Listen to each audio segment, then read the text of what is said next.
शेतकरी नानाजी देशमुख या प्रकल्पाचा विभाग माझ्या कृषीचे संजीवनीचा माझ्याकडे विषय आलेला आज सकाळी. ते विषय मार्गी लावण्यासाठी मी इकडे आलेलो होतो. शेतकऱ्यांची सकाळी मी जाऊन चर्चा केली. शेतकऱ्यांची शेतात पूर्ण प्रॉपर जाऊन गाईड केलं.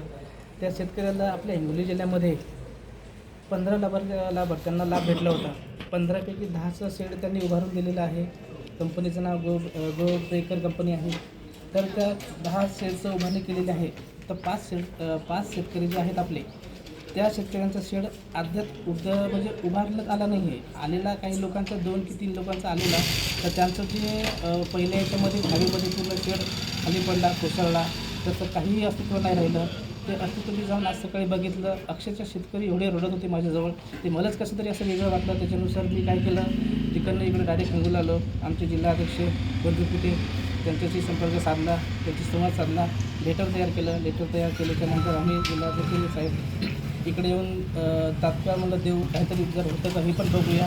त्या संदर्भात आम्ही लेटर दिलेलं आहे. ते आज म्हणजे कलेक्टर जिल्हाधिकारी साहेबांना आपल्याला लवकरात लवकर त्या शेडची काही म्हणजे तात्पुरते शेतकऱ्यांना मार्गदर्शन करून किंवा त्याची काही नोंदणी घेऊन सगळ्या गोष्टी ताबडतोब भेटावं अशी आमची अपेक्षा आहे.